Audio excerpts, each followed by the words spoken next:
All right, hello USA. My name is Jimmy Stitz. I'm the strength and conditioning coach for the women's national team, and I'm going to be talking to you about understanding the why of strength and conditioning as it relates to us here at USA Volleyball and particularly the women's national team. So essentially, the way I like to think about this is no one is on the women's national team because of their ability to lift weights. No one joined volleyball because they loved working out.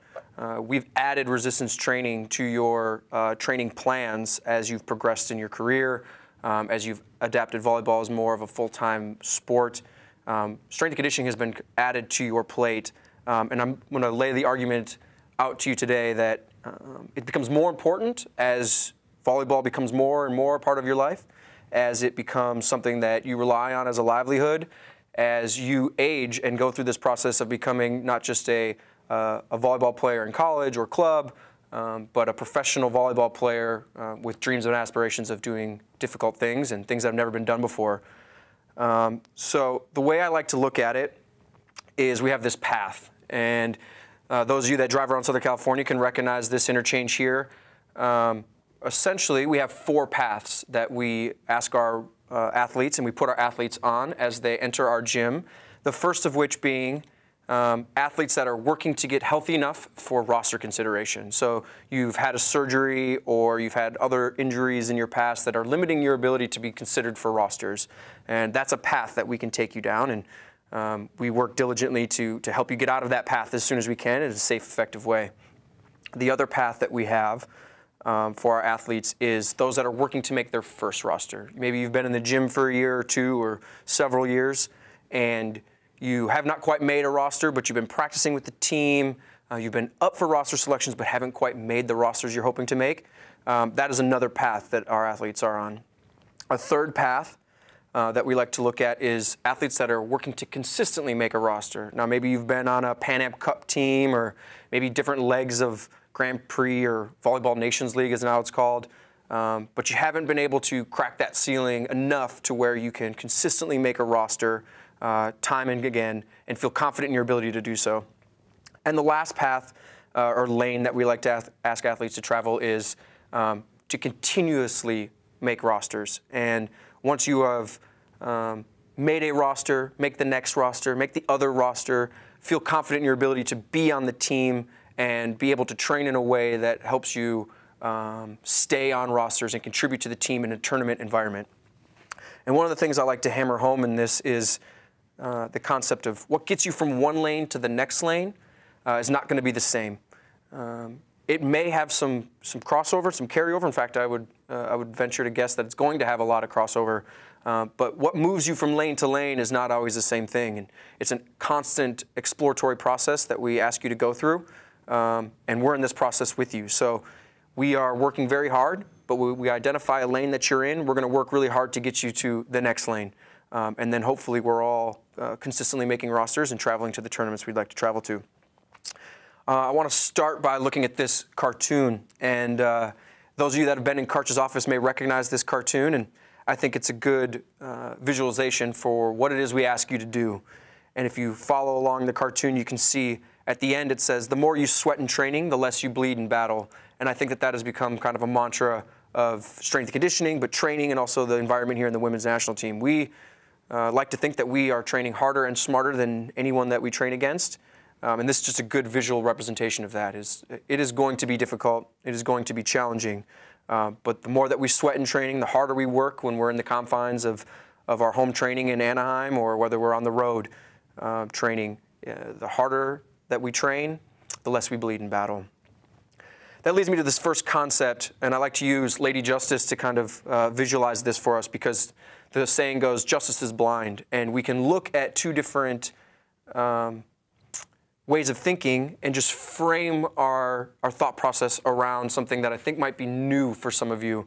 And so where a lot of you come from is this traditional sport performance model where bigger, faster, and stronger has been what's gotten you from A to B. Your strength conditioning might have been developed around this idea of helping you jump higher, move faster, be more explosive. And that's perfectly valid and completely acceptable and may still be the path that you need to be on. But in today's sport performance world, what we're really getting to now is this idea of durable, adaptable, and robust. And the training for this is a little bit different. It may be completely different for some of you, but there's a lot of similarities between the two as well. The idea that you're durable, that you can withstand the training that's being imposed on you time and again, being able to do it over and over again, recover from a training session and be able to show up tomorrow and bring all sorts of good to that training session. The ability to be adaptable. This environment is very chaotic. Very rarely do things go according to plan. Your body needs to be adaptable to the demands that we ask it to go through, whether that's the playing surface, it could be the training plan that we have for you. Maybe the coaches make a last-second adjustment to what we thought we were going to do, and we need to change. Your body needs to be able to be adaptable for that. And then this idea of robust. In this environment, the differences between collegiate volleyball and international volleyball forces us to be robust. You no longer can be a specialist. You can't just be good at one facet of the game. We need you to be able to do multiple things to be able to contribute to the good of the team. So I'm going to define some characteristics here for us. And the first one here is strength. And I think everyone has an understanding of what strength is. And I'd like you to take a second, maybe write down a thought that you have. And what is your definition of strength? What in your mind does the word strength mean? Strength is usually defined as our ability to express force. Now you can have absolute strength, your ability to express a lot of force. The stronger you are, the more force you can express or accept, in other terms. And then there's also this concept of relative strength, or strength that's related to your body weight. And you see that in people who can do 100 pull-ups or 50 push-ups or be able to do a handstand. Their ability to tolerate their body weight to do tasks over time is a relative strength. So where I would like to change your thought process, or at least expose you to a new thought process, is this idea of strength being tolerant. Strength is a tolerance capacity for us. It is something that we work on to allow your body to withstand the demands that are placed on it. And again, it is unique to something that you've done in the past. It is different than what you've been doing.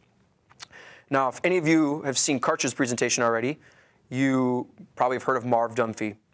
Even if you haven't seen Karch's presentation already, I would suggest you look up Marv Dunphy. You can see his fingerprints are all over the women's national team program. He's a mentor of mine.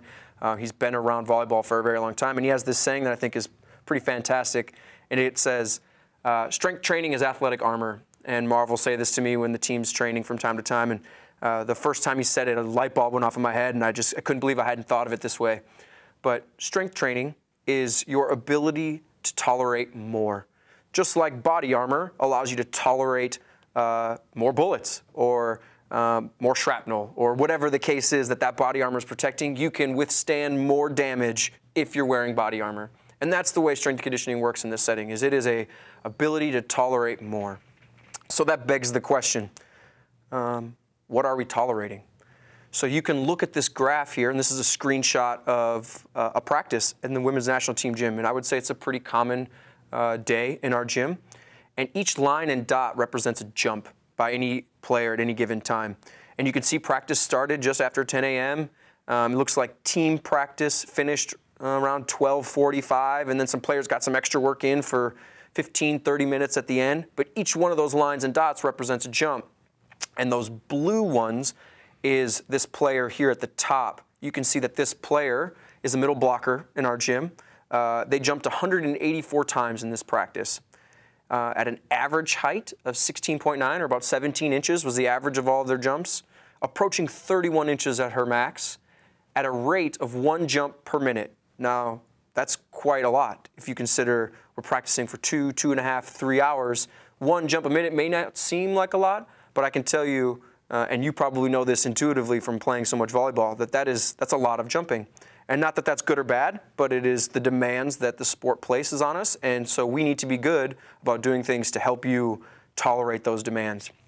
Now, another way to look at this is what a jump looks like on a force plate. And I'm not going to dive into specifics of what this is, but just a visualization for you, that big spike there on the right-hand side, that's a landing, which anytime you jump, you must land. And what this graph shows us, and what we've learned from data collection over time, is that for any given jump in the USA gym, you can expect to have to tolerate 4 to 8 times your body weight every time you land. And that's across the board. Whether you're a big athlete or a small athlete, that's where the relative strength comes into play. You have to be able to tolerate this because jumping is a part of the sport. It's a necessary part of the sport. I apologize to liberos. Jumping is not a large part of your demands, but we make adjustments for you as necessary as well. Another way to think about this, and I think a conceptual way to think about this is a picture of a Toyota Camry. It's a very nice car. It's designed for a very specific purpose. It is designed to get you from A to B, and it requires little maintenance, some gas, a couple tune-ups, but generally it's a very reliable machine. But its demands, it is built for the demands of something like this. And if those of you that don't recognize this picture, this is the day before Thanksgiving on the 405 in Southern California. And you could see that a Toyota Camry is perfectly capable of being able to withstand the demands of the 405 traffic. It can do it time and time again. You just give it some oil, give it some gas, send it in for tune-ups, and it should be fine. But you're not Toyota Camrys. In fact, this is also a Toyota Camry. This Toyota Camry is designed for something a little bit differently. It is a high-performance Toyota Camry. Its demands are something more like this, where high speed, change of direction, quick tune-ups, not a lot of time to fix things. You may be bumping up against other people, sustaining bumps and bruises, and we got to fix you quickly. And you have to be able to operate and tolerate that as quick as possible because the goal is to finish first. Another visualization for you that I find to be pretty powerful is, this is a question I ask a lot of our athletes, and that is, what is your red line? This picture is a tachometer, and any of you have ever driven a car before, you see these, and they're right next to the speedometer that tells you how fast you're going. The faster you're going or the faster you're trying to accelerate, the higher that tachometer rolls, and the closer to the red line you get. And that red line is your car's warning that you are approaching its maximal capacity. Now, for a Toyota Camry that drives along the 405, that red line can be pretty low. Very rarely do you approach that red line. But if you're a Toyota Camry that needs to race in the Daytona 500, that red line better be quite high. And we better be able to operate near that red line a lot, very frequently, in fact, daily. And what strength and conditioning allows us to do, and proper strength and conditioning allows us to do, is to elevate that red line, push that red line higher so that any given workload is just that much easier for you. As we start to think about what this means to the body, we know that volleyball is a pressing sport. And because of that, it stresses our anterior chain, which is the front of our body. I think any of you honestly answering this question can think of a time in your life when these particular areas may have been troublesome for you. The front of your shoulder or your pecs, your hip flexors, your knees, your quads, your patella tendons have all at some point probably been a little bit of a trouble area for you. And we address that very specifically in our gym. We work very diligently to improve the tolerance of those muscle groups and those parts of the body. But something that might be a little bit different to you is, in addition to strengthening the anterior chain, we stress the posterior chain. And what that allows us to do is build a capacity and a framework and a structure around those systems that better allows you to tolerate what we know gets stressed in volleyball. So we work a lot on our rotator cuff, our low backs and glutes, and our hamstrings. And you can see that those areas correlate pretty highly with the anterior chain. They're just essentially the opposite side of the body. And we work very diligently to stress those in a specific manner to allow you to tolerate more work and do more pressing actions, because the structures around that, the things that allow you to do that, are strong and tolerant as well. A little bit into the theory and the thought process behind this is this idea of supercompensation, or as I like to call it, the Goldilocks theory. We've all heard the nursery rhyme or the child story of Goldilocks, and the same could be said for training. So this first graph here that you notice is what happens if you train too often. You can see that over time your performance is going to decrease because we are inappropriately allowing you the ability to recover and return to a level at which you can perform your tasks. We hit you too soon. You haven't done the things necessary to put yourself in a position to be ready for the next training session. We stress you, you come back the next day and it's too soon, we stress you again. And then the following day we stress you again. And all of a sudden over time you can see your performance starts to decrease. There is a reverse to that, and that is what happens if you get too much rest. And we've all been there as well, where we stress you or you stress yourself, or there's a training session and you take 4 days off and you recover and your body feels good, and then you come back the next day and you train again and you're fine. Or come back a couple of days later and you're fine. But what happens is there's no overload. There's nothing for your body to adapt to because you're giving it so much time to rest that your performance never really improves. You're not practicing and training enough. The sweet spot, if you will, or the porridge being the right temperature, is if we plan those training sessions appropriately and you are doing the things necessary to put yourself in a good position to be ready for those next training sessions, you can super compensate. And that is if we stress you or you train and you work really hard and your body goes through the recovery process and you take care of your nutrition and your sleep and do all of those things really well. And then you come back a certain time later and we hit you again, and then you go through that same process of being diligent with your recovery, we can hit you again.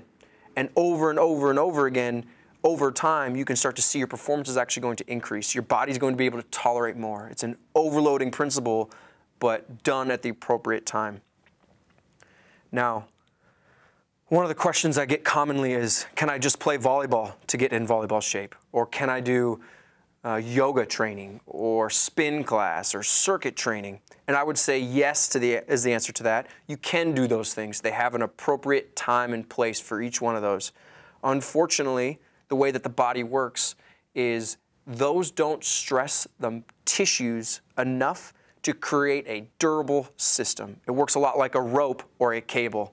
You can do these things for short periods of time and expect to see some results, but if you're not overloading the tissues in a way that allows them to repair and restructure themselves to be like cables versus ropes, you're setting yourself up for a long-term troublesome spot or area or muscle group that just can't quite handle the work that's being done to it. And that's not what we want for anybody. So we have to be very diligent in the work that we do and make sure we're doing the proper training at the proper time, given our environment and those demands that are asked of us. The last way I like to think about strength and conditioning is a lot like a savings account. Nobody opens a savings account on day one and puts in $100, goes home, comes back the next day, and then asks for that $100 back because they want to go spend it on something. That's not a proper use of a savings account, and I would argue that's not the way to think about strength and conditioning. The way I think about strength conditioning and resistance training and strength training is I show up one day and I put $5 in my savings account. Then I show up the next day and I put $7 in, and then $100 in, and then $2 in. Whatever I have that day, I want to put into that savings account. And over time, I'm going to accumulate a bigger and bigger savings account. And then eventually, one day, I'm going to go make a withdrawal, and I'm going to need as much money as in that savings account because I have a big tournament coming up, or a big event, or a big practice, or whatever it is that we're training for. I want to make sure that I've put enough money in my savings account that it's there when I need it, and I don't just come back to it each day and ask for that money back. That's not a good way or an appropriate way to save for anything. So as you start to think about this thought process of resistance training and how sometimes it can be incredibly difficult and challenging, I want you to come back to this idea of it being a savings account. And we're going to ask you to do a difficult thing, something you may not want to do, but the hope is we're accumulating enough in our savings account that one day it's ready for the withdrawal. And hopefully that's at a time when we're all we're on the court ready for a big tournament. That brings me back to our lanes. And I just want to kind of hammer this point home and finish with this last couple notes here is we're all on a lane. Each one of us has a given lane that we're in at any given point. Navigating this environment can be daunting, but we're here to help you. You're not in this alone. There is no limit to what we'll try and do for you. We will do whatever we can to get you from whatever lane you are currently in to whatever lane you want to be in. And if you're in the lane that you want to be in, great. Let's talk about how we keep you there and do the things that we need to do to keep you in that lane for as long as possible. The last piece I'm going to say to you is just my overarching philosophy, my overarching theme, and that is to do difficult things. We are a program that is aspiring to do things that have never been done before, and that's going to require us to do things differently. We're just not going to be able to do things the same that we were able to do them a year ago, a month ago. We have to find things to hang our hat on and be consistently good at those things, but we have to be ready to do difficult things. And over time, we hope that if we do enough difficult things in a row, that will lead to the opportunity to do something that has never been done before.